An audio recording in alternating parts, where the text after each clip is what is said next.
welcome to Good Game Spawn Point, the show for gamers by gamers. I'm Bajo. And I'm Hex. And I am Darren. Coming up on the show, we enter the battle zone in World of Tanks.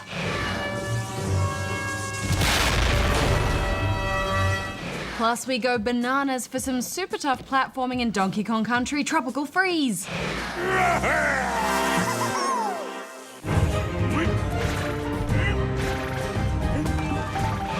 I once developed the perfect banana emulsifying laser. It made the most delicious smoothies. Oh, the B2 and folic acid are very good for human brains, you know. Speaking of brains, Darren, do you have another Darren's challenge for this week? Affirmative! Get those synapses sparking because it's time for Darren's Challenge!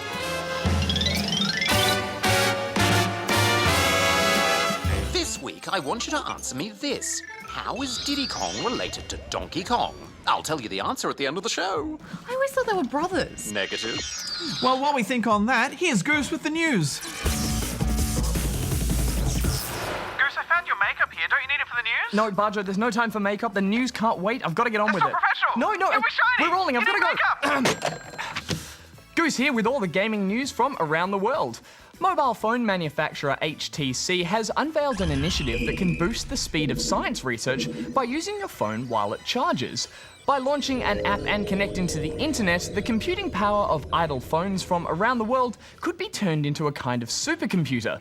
They hope the initiative will help with research into space, medicine, disease, and climate change. Bajo, forget it, it's fine. No, you're not helping. Two engineers in China have built a robot specifically to play Flappy Bird. The pair created the robot in 4 days. It uses a small arm made from an old hard drive and a tablet stylus to tap the screen, while a webcam is used along with some software to determine how many taps are needed to get the bird through the pipes. In the released video, the robot is shown getting an impressive score of 155 before hitting a pipe. The pair are now working on improving the robot's accuracy. And that's all the gaming news for this week.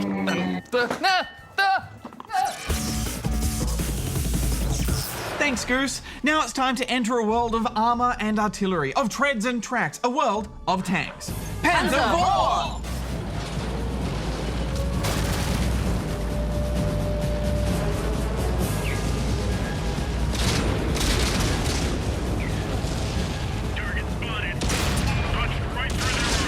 World of Tanks is a popular free-to-play multiplayer game that lets humans take control of some of the incredible fighting machines of World War II. World of Tanks launched on PC in 2010. The version we're reviewing today is the new Xbox 360 version. Now, I consider myself to be a bit of a PC connoisseur. Here we go. And quite often when you port a game from PC to console, it doesn't always go well. But this is one of those rare cases where they got the balance just right. The standard view is third person, but you can hold the left trigger for precision zooming. Movement can be a little bit cumbersome, but that's only natural when you consider these are ponderous lumps of metal perched atop lumbering treads. The vehicles available fall into specialised classes. Light tanks are scouts, fast and nimble spotters. Medium and heavy tanks are slower, but do more damage. Tank destroyers are sentries and snipers. Artillery units can shatter a tank with a single shot, but are vulnerable to close-range attacks. See, Darren, you're a bit tank-like. What kind of class of tank are you? Ultra Mega Super Heavy Destructo class. Oh, nice. Hey, if I was made of metal, what would I be? You'd be a heavy class, because your armor's so thick. Oh. Well, whatever your role, being in the thick of battle is just electrifying.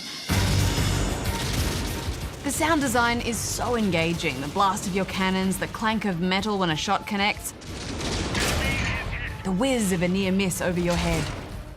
There's a lot of action, but it's all strictly PG. There's no humans in it at all. Yeah, it's slightly eerie though, isn't it? Like a whole world inhabited entirely by robots. Oh, just like in my nightmares. Oh, I felt right at home. Well, of course you would, Darren. Most importantly, they got the balance of detail just right. The levels are large and rich with terrain features, yet they don't feel cluttered. Everything is there for a reason. Hills can give you a height advantage, shrubbery and towns can conceal you. It's a rich tactical tapestry. They got the battle size just right too. The game supports matches of up to 30 players, but even with around 8 aside, the battles are just fluid and fascinating. Each basic tank chassis can be customised with upgrade packages and consumable items. A fire extinguisher can make all the difference. Tanks take location-based damage and armor thickness varies. It pays to sneak up behind your foes. Should you get destroyed, you can stick around as a spectator or jump straight into another battle. The pace is brisk. Now, this is a free-to-play game, and you can have a lot of fun without spending a single cent. But at every turn, the game is urging you to spend real-world money on premium currency, gold. At the end of every match, you're rewarded with XP and silver, and the game wasn't subtle about showing how much extra loot we would have earned if we'd been playing in premium mode. Researching the endgame tanks takes many, many hours in free-to-play mode, and your garage has a strictly limited number of slots available. There are dozens of exotic tanks in the game, but you can't have them all at your fingertips. Not all at once, not without paying. To be fair though, the price you pay for unlocking these goodies yourself is your time, and time in the world of tanks doesn't feel like time wasted. The loading times on the menus felt a little sticky, but matchmaking was fast and efficient, and every battle was quite absorbing, even when we were still stuck with the dinky little starting tanks. From what I could see, the matchmaking was fairly balanced too, so players with blinged out, paid-for tanks won't smash the free-to-players. Yeah, also it felt like there was room for players of all skill levels. When you're learning the ropes, you can just stick with the pack and then all pile on once they single out a target. I just loved the rich and multivaried tactics. For instance, it's not just about shelling enemy tanks. You can also ram them. Hey, watch it, Darren, these chairs are expensive. We should wrap this up, Hex. Final thoughts?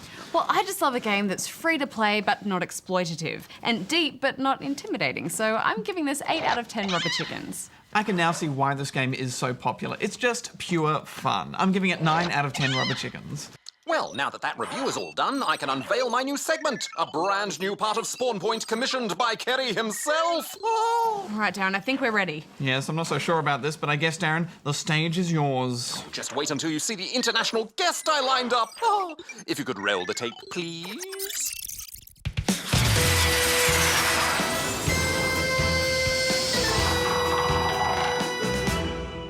Hello and welcome to the Darren Report. We have a very special guest here today, Mr. Pete Hines. Oh.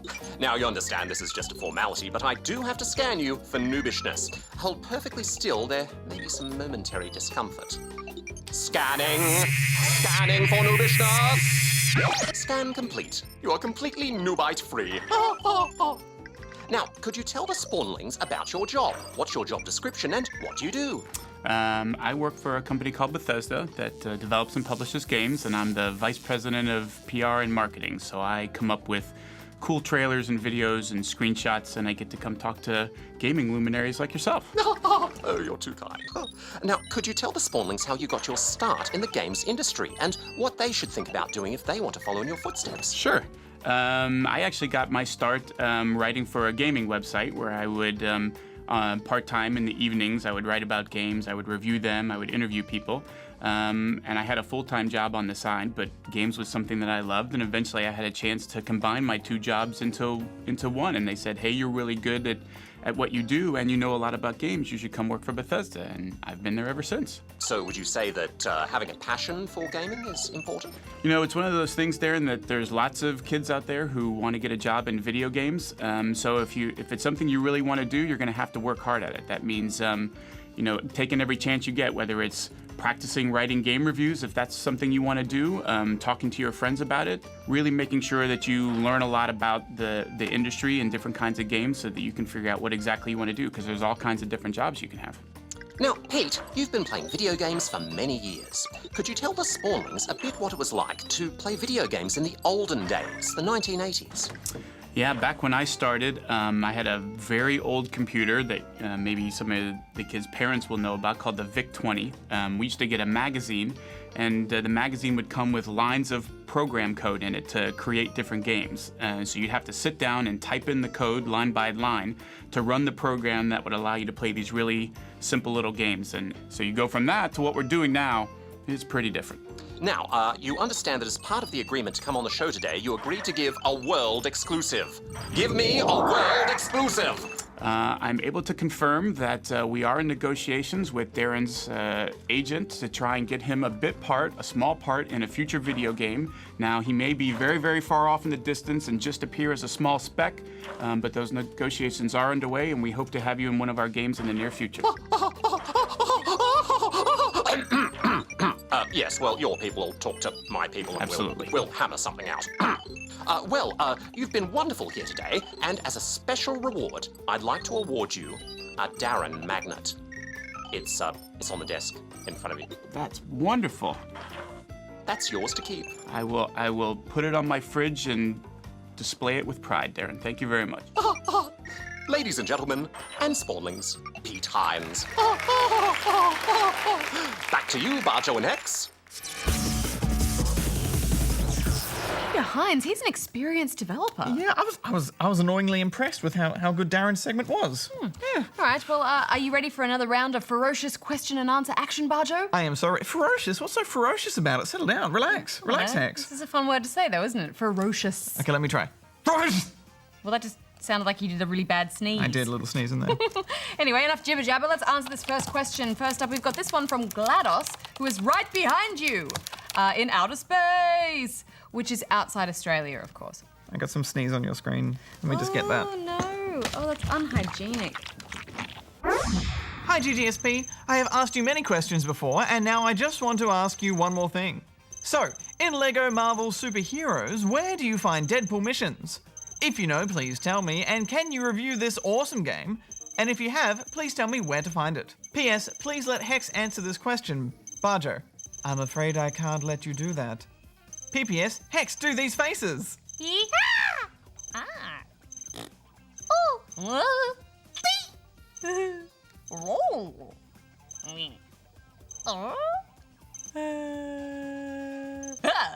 P.P.P.S. Now Kirby dances for you.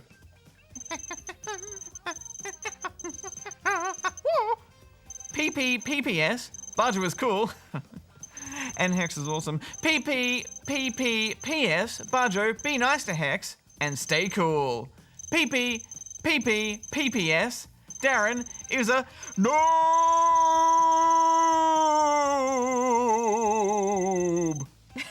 Well, thanks, GLaDOS.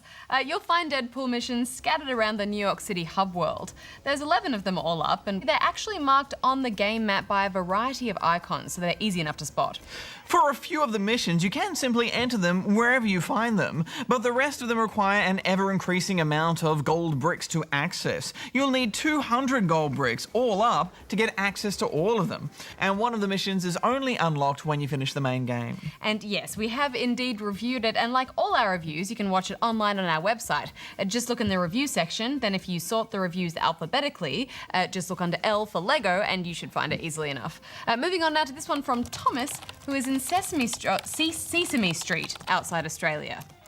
Would that be a street covered in sesame seeds? I think it's an underwater street, actually. Underwater street? Yeah. What would they drive? Would they drive mini submarines? Yeah. Oh, that's nice. Or they just have irregular cars that have like little anchors that keep them anchored to the sea street. Think of how soggy the cheese sandwiches would be. Where can I get the app Flappy Bird? Is it still available? What is the highest score, or is it a continuous game? Thanks. And Darren is not a noob. Hey.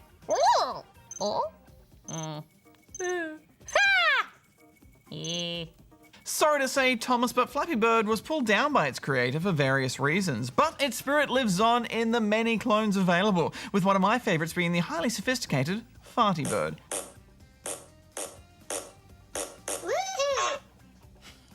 One of my favourites is the Flappy MMO, which basically just lets you play at the same time as a load of other people. It's nice being able to watch everyone else fail as much as me.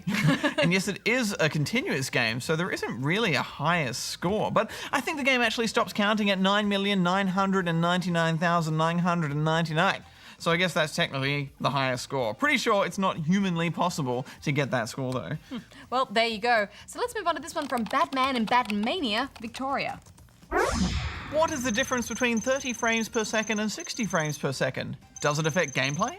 Oh, now Darren always loves these technical kinds of questions. We should probably give him a call. Yes. Even though I don't want to.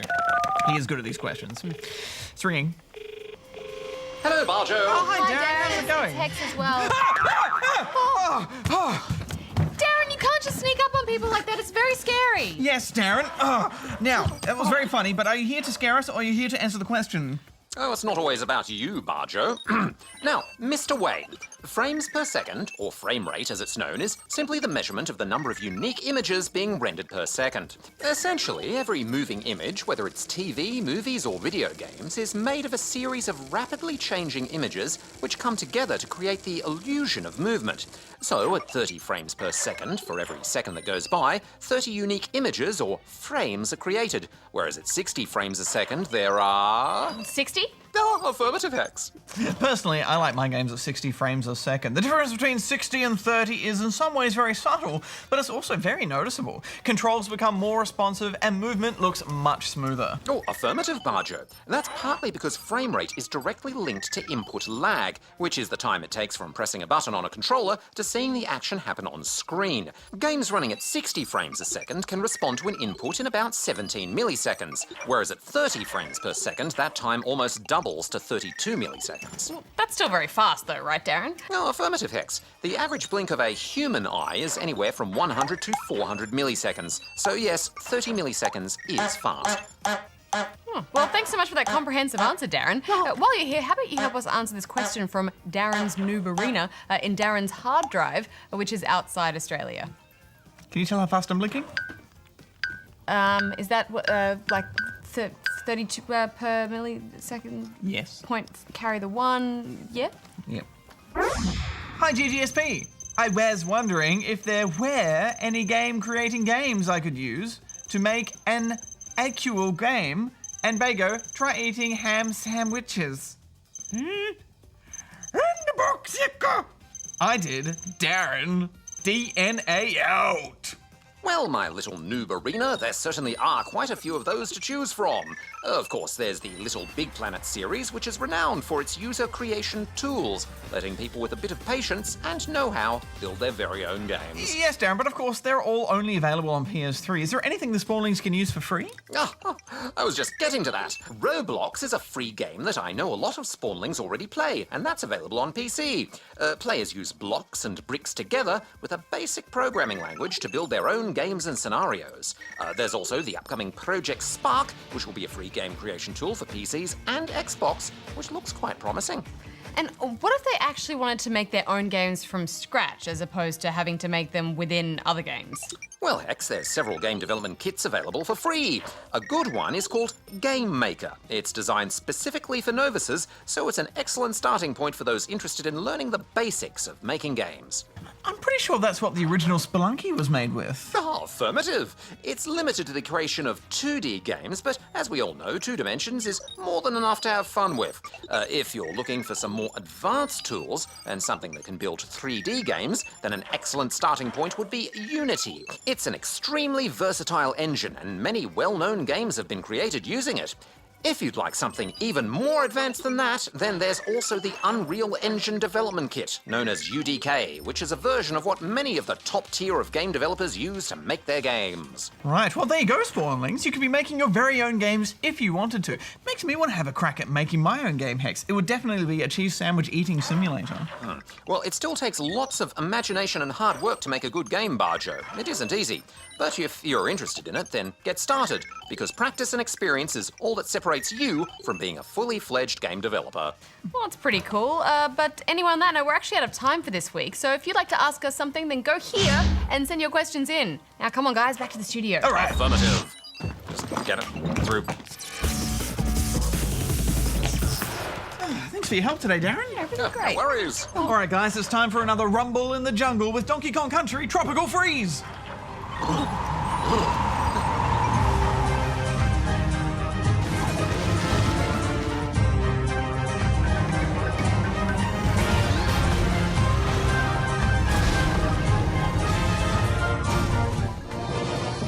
In this sequel to the 2010 hit Donkey Kong Country Returns, Tropical Freeze begins with Donkey Kong and his pals celebrating the great ape's birthday in style.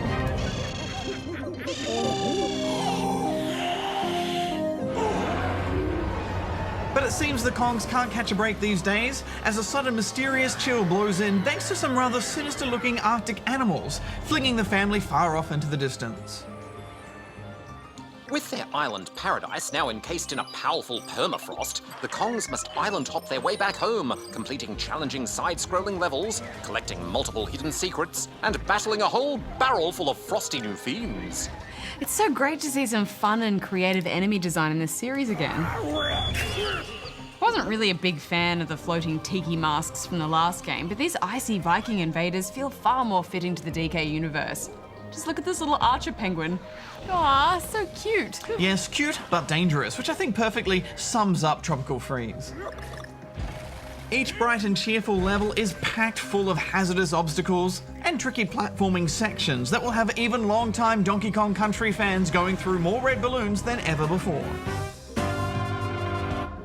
And this time there's no super guide to help you. You'll just have to learn the level by failing again and again and again, just like the old days. Well, I never had any trouble navigating the 6 island stages. There are now a few extra items you can purchase from Funky Kong to assist you. Yes, those invincibility potions certainly came in handy during the boss battles. Of course, the biggest addition to this game are 2 new playable Kongs. Dixie Kong with her helpful helicopter hairspin, and Cranky Kong with his pogo walking stick that allows him to jump higher and cross treacherous spike pits unharmed.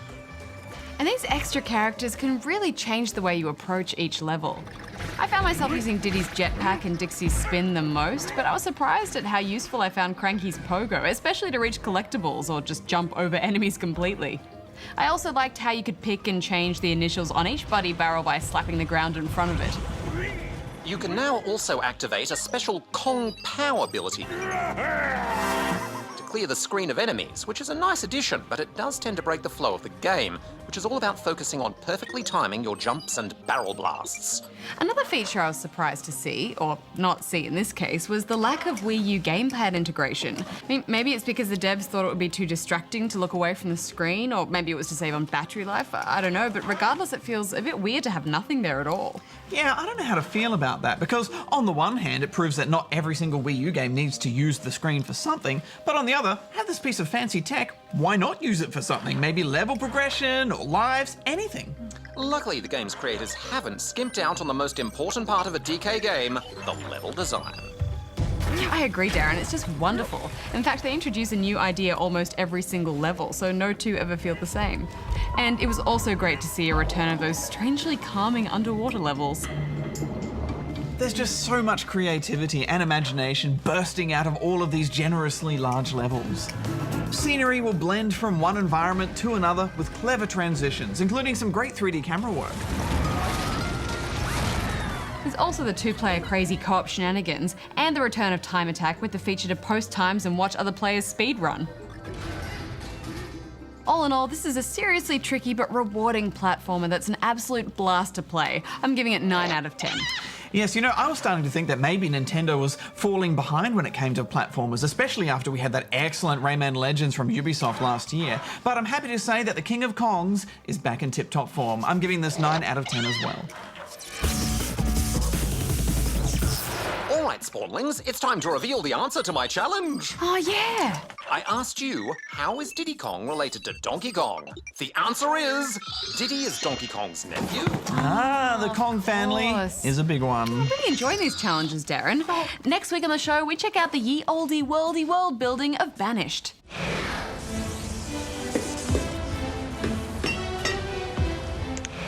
Plus a new PlayStation Vita game made by legendary game designer Jeff Minter called TXK.